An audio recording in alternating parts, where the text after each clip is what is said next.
माशाल्लाह एक बजट पेश किया गया। मैं समझता हूँ कि एक अजीब सा एक गौरव करता है, ऐसी फिक्र हैं वो कुछ समय से ही पाए। मुल्क के हालात ऐसे हैं कि जब तक हम लोग इस मुल्क की माशी हालत को ठीक नहीं करेंगे तो सियासत या दफा किधर जाएगा।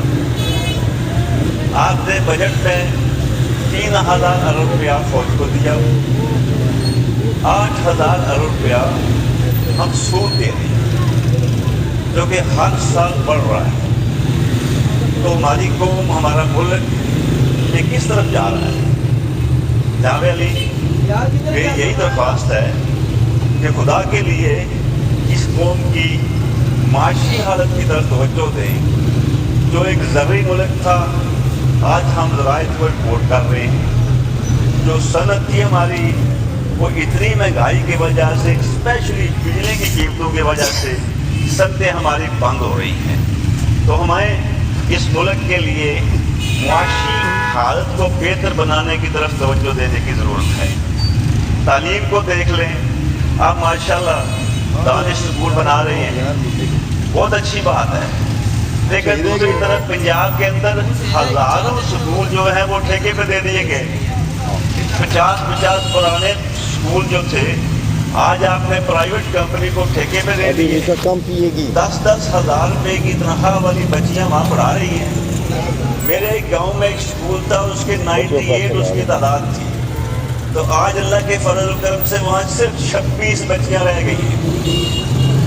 और वो भी सरकार के से पैसे देने के लिए अजीब सा एक फ्रॉड हो रहा है कि जब वो ऊपर से चेकिंग के लिए कोई साहिबान आते हैं दूसरे प्राइवेट स्कूलों से बच्चे उठा के वहाँ बैठा के, तो उनका जो हिफ्ज़ाना है वो सरकार देती है, वो वसूल किया जा रहा है।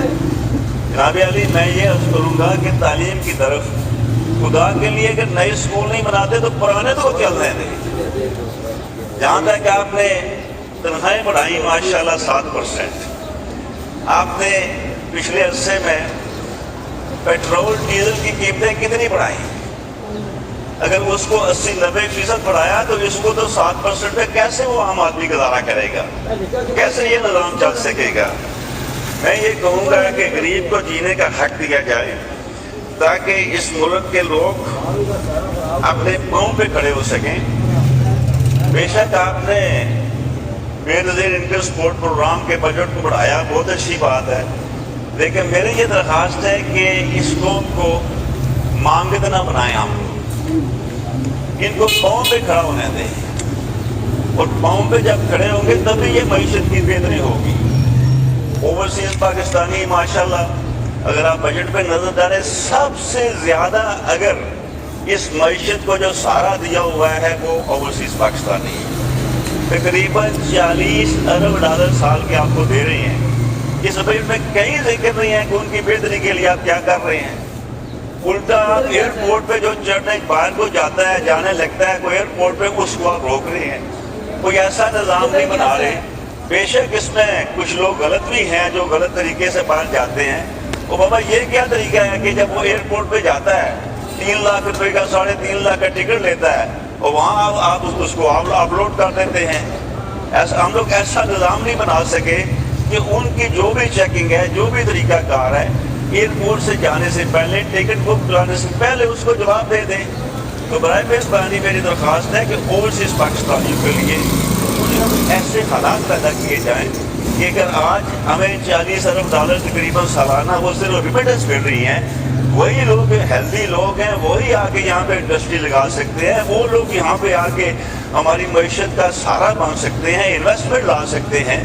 तो खुदारा उन पाकिस्तानियों को इज्जत दें, उनको ऐसा कोई तरीका कार बनाएं कि जो पाकिस्तान आए तो उन्हें महसूस हो कि ये हमारा मुल्क है, ये मेरा पाकिस्तान है।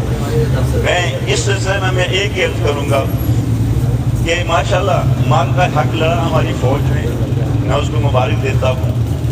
लेकिन मैं समझता हूँ कि हमारी जो फौजी हालात हैं वो माशाल्लाह इंटरनेशनली जो हम लोग जो सालसी की तरफ चले हुए हैं, पीक पे चले गए हैं। लेकिन जब हुकूमत की कारकर्दगी आती है तो वो ग्राउंड पे है। तो मैं ये दरख्वास्त करूँगा कि अगर हमारे हुक्मरानों को اس ملک کی عوام کا اس ملک کا احساس ہے تو ان کو چاہیے کہ ایک مال کا حق پاکستان کے اندر کریں. پاکستان کے اندر جو کرپشن ہے وہ ایک دیمک ہے جو اس ملک کو کھا رہی ہے. وہ لٹیروں کو پکڑیں, وہ چوروں کو پکڑیں, اور سب کو تمام جماعتوں میں جس جماعت میں بھی کوئی چور ہے, جس جماعت میں بھی کوئی ظالم ہے, ان کو پکڑیں. تب جا کے ہماری معیشت سب ٹھیک ہو سکے گی.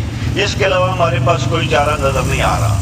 تو میری مختصر یہی درخواست ہے کہ ایسے حالات پیدا کریں کہ میرا ملک, میری قوم جو ترقی کر سکے. شکریہ جی.